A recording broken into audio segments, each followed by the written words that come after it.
Despicable Me is an adorable little movie, but did you know that the French version can actually teach you lots of slang and vocabulary that a textbook would never cover?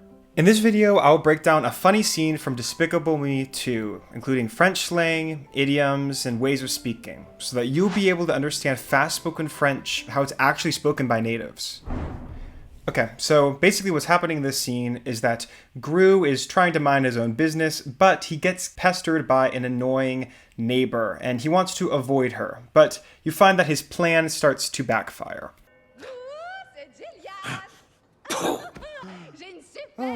Gru, c'est Gillian, ha ha ha, j'ai une super nouvelle.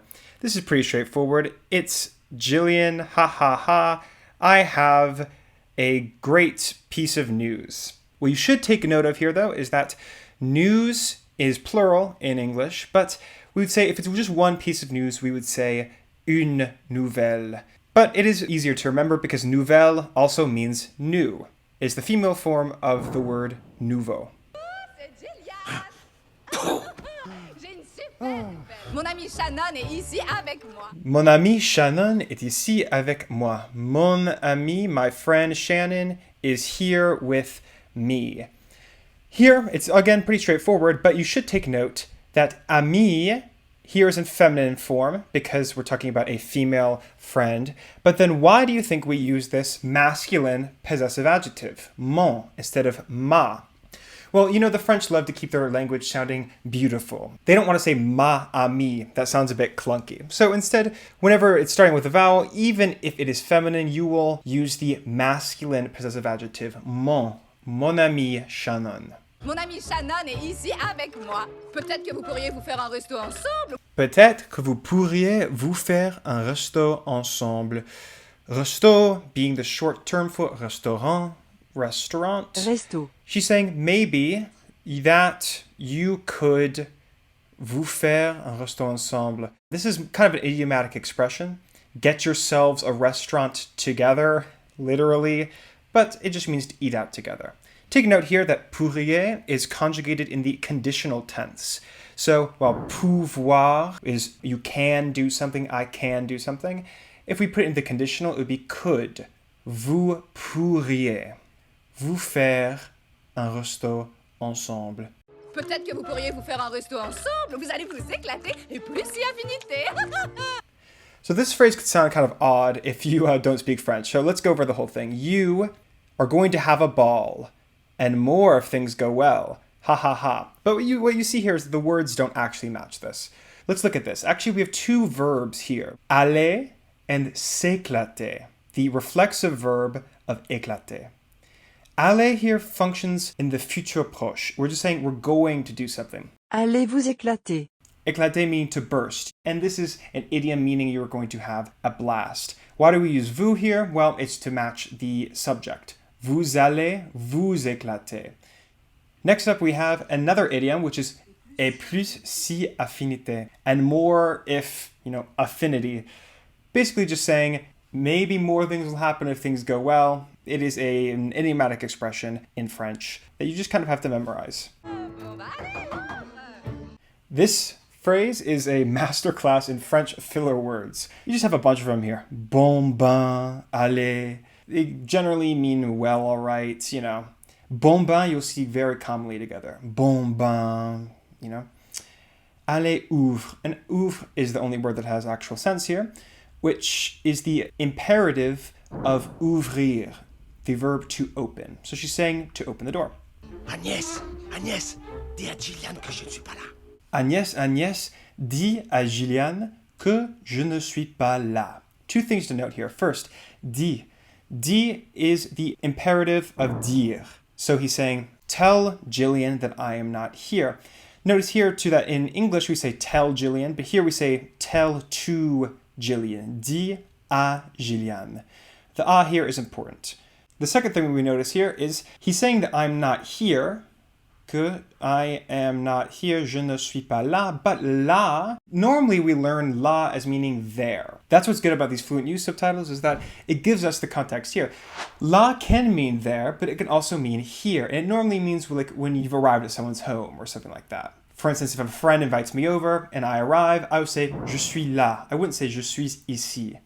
So he's saying, hey Agnes, tell Jillian that I am not here. As you know, if you want to negate something in French, it should be ne pas, technically, but when people are actually speaking, they'll drop that ne. So technically, grammatically speaking, it would be Gru n'est pas là, but you can just say Gru est pas là in informal French. Gru est pas là. Tu en es sûr? Tu en es sûr? Are you sure about that? The interesting thing here is en. I think a lot of people get confused by en, but really it's just a pronoun replacing de expressions. Anything using de. So if you see en, think, okay, so what could de be replacing here? Here it's pretty easy because the expression être sûr de quelque chose, to be sure about something, mirrors basically what we say in English. So that's what it is. The full phrase, if we didn't have en, would be tu es sûr de ça? Or maybe tu es sûr du fait que Gru n'est pas là. But to make it all flow more smoothly, that's all replaced by en. Ben oui, il vient de me le dire. Ben oui, il vient de me le dire. Venir de, to come from, is also an idiomatic expression which means to have just done something. So here, il vient de me le dire, he just told me. To pay attention to the order here too. Il vient de me le dire. Whenever you have an indirect object pronoun and a direct object pronoun, the indirect object pronoun goes first. It sounds kind of odd in English. It'd be like he just, me, it, told, or to tell. But that's how it works in French. Also, pay attention to the fact that in English we just say he just told me. But here we would say he just told me it. In French, you'll often put in this direct object pronoun. It's just how you'd say, in English, when you'd say, I know, je sais. In French, you'd actually say, je le sais. Enfin, non, il vient pas de me le dire. Enfin, non, il vient pas de me le dire. Enfin, like, well, actually, no. And this is the negation of what we just had. Il vient pas de me le dire. He did not just tell me that. Pay attention here too that it would normally be ne vient pas. Il ne vient pas de me le dire in actual formal, grammatically correct French. Enfin, non, il vient pas de me le dire. Agnès, où est Gru? Aha, Agnès, où est Gru? Easy.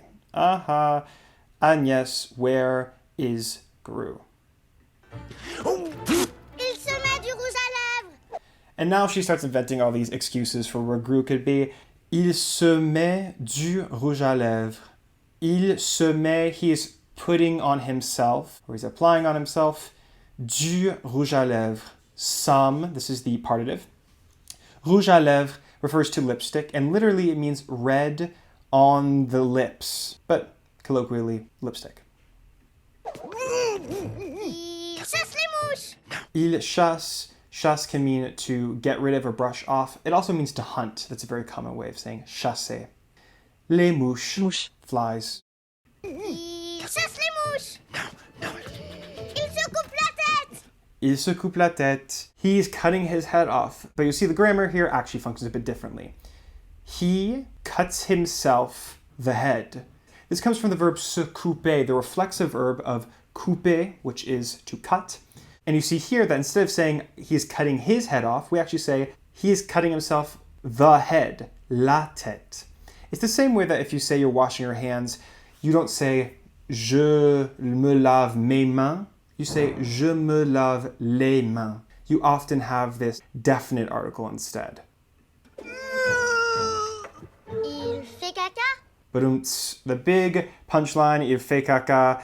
I'm not going to explain this one, you can see it here. But actually, this is an expression you probably want to know because if you have an emergency in France, well, you need the vocabulary to talk about it. So there you go.